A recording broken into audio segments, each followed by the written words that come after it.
Here you go, people. The last unit of the year has begun. We are studying waves. Alright, so look at this lovely wave diagram I made for you here. Let's look at the first thing.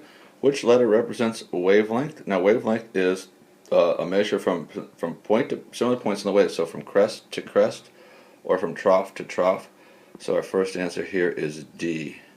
Don't be fooled. It would not be C, because although that seems like a center point, here the water is the rope is dropping, and here it's rising, so they're not the same. Okay, how about amplitude? The answer to amplitude would be amplitude is here. It's B. It's from the point equilibrium to the highest or lowest point. So it'd be this, or it'd be this. It would not be this. This is wave height. So it is here, B. The crest of the wave, I think most of us know that the crest of the wave is the top of the wave. That's G. And the trough of the wave is the bottom of the wave. Right down here, that'd be F. Alright, spelled funny though. Which letter might indicate the direction in which the energy is flowing? That would be A. The energy is flowing this way. It is not. The energy is not flowing in this direction. It's flowing in this direction. What's moving in a wave is energy, not matter. So the answer here is A. Indicate the motion in which the molecules of the rope move. That's E. So think of yourself shaking this rope. Your hand is moving this way. The rope itself is moving this way, but energy is flowing that way. Use a ruler to find the wavelength of this wave in centimeters.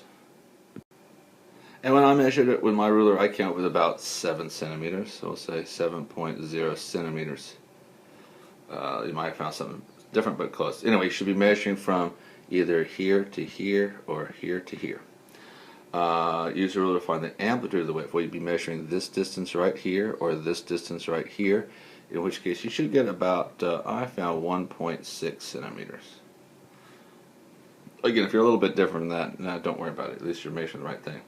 What type of wave is this? Is it transverse or longitudinal? In this case, it is a transverse wave. So the waves you see on the water are transverse waves. Slinky waves would be longitudinal. Let's keep going here. If the frequency of the wave is 750 hertz, what is its speed? So let's look at the wave equation. The wave equation says that the frequency of a wave is equal to the velocity of the wave divided by the wavelength of the wave. Well, that's a tera lambda, isn't it? Alright, so in this case, if I want to know what its speed is, I just substitute in. So the frequency is 750.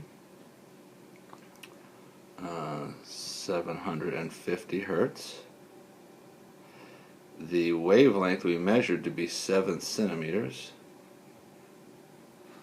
And if I want to know what the velocity is, I just have to multiply the two together, and I get about 5,250 centimeters per second.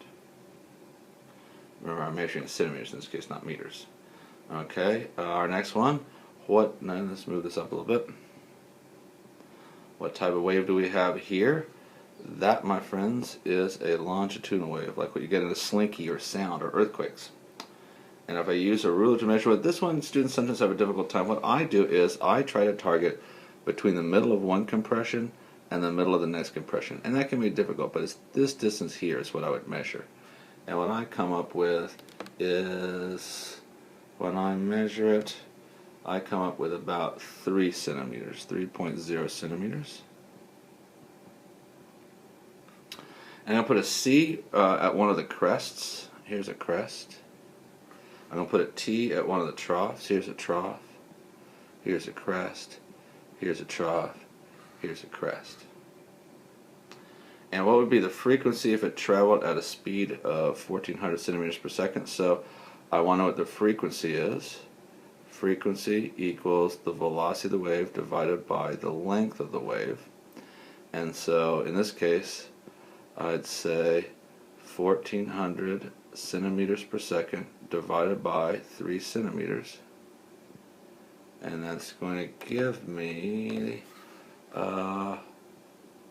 467 hertz. and a hertz just means cycles per second. Okay, which of the waves has the lowest frequency? That means, okay, we're supposed to assume that all the waves travel at the same speed. Therefore, what we notice is the shorter the wavelength, the higher the frequency, and the longer the wavelength, the less frequently they would go by. So the one with the lowest frequency has the longest waves. That would be B. If they're traveling the same speed, these would come by less frequently than these would. Which wave has the highest amplitude? That means the greatest movement away from equilibrium. That would be right here, wave C.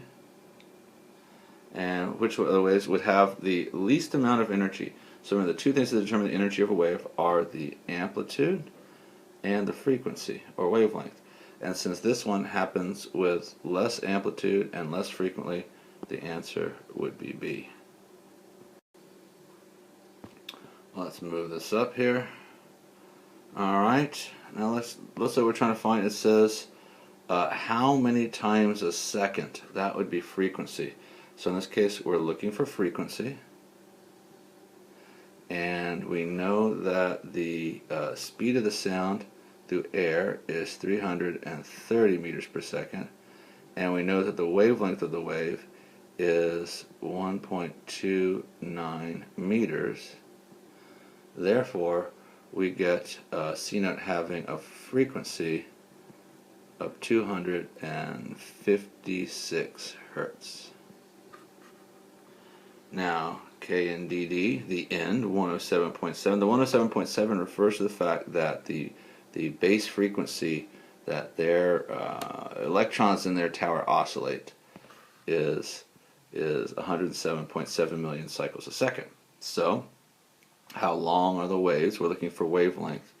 So we're going to say frequency equals velocity over wavelength, and we're going to solve it for wavelength. So the frequency is 107,700,000. You know, this would have been a good time for scientific notation, wouldn't it? Equals, in this case, the speed of light, which radio waves are just a form of light waves. We'll learn about that next week. Travels at 3 times 10 to the 8th over lambda. Now what we got to do is we're going to swap these two, and what we get then is that the wavelength of the wave equals 2.79 meters. Alright, let's move this up a little bit. Instead of ocean waves, so what I want to know is how far is it from one crest to the next? How far is it from one crest to the next? And look, I gave you a hint. You need to find the frequencies in cycles per second. And you were given how many times a minute. Okay. So what I had to do is first I had to turn the frequency from cycles per second to cycles per minute.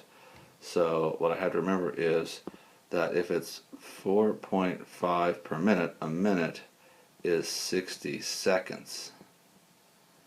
And 4.5 divided by 60 seconds is a frequency of 0.075 hertz. So it's not, they don't have it very frequently, surprise, surprise. So now that I know what the frequency is, I can go ahead and find out how far it is. That's the wavelength. So the frequency is 0.075 hertz equals the velocity of the waves, which is 1.5 meters per second over lambda. We're going to swap these two, and when we do, what we're going to get is we're going to find that the length of these waves equals 20 meters. And then finally we have a tsunami. Ooh, tsunamis are exciting. On the open ocean has a very low frequency, it turns out. They don't have them very frequently, thank goodness. But the incredible wavelength, wow, that's a long wavelength. How fast does a tsunami move? I'll tell you. So we're looking for this velocity wave. Alright, let's see. Alright, so the frequency, so we're just going to use frequency equals velocity over wavelength. And the frequency is 0.0008, or 8 times 10 to the negative fourth, equals the velocity divided by the wavelength, which is 400,000. And then I have to multiply this value by this value, and that gives me a velocity of the wave equal to 320 meters per second. That is one super fast wave. And they do travel very fast. Probably not quite that fast though.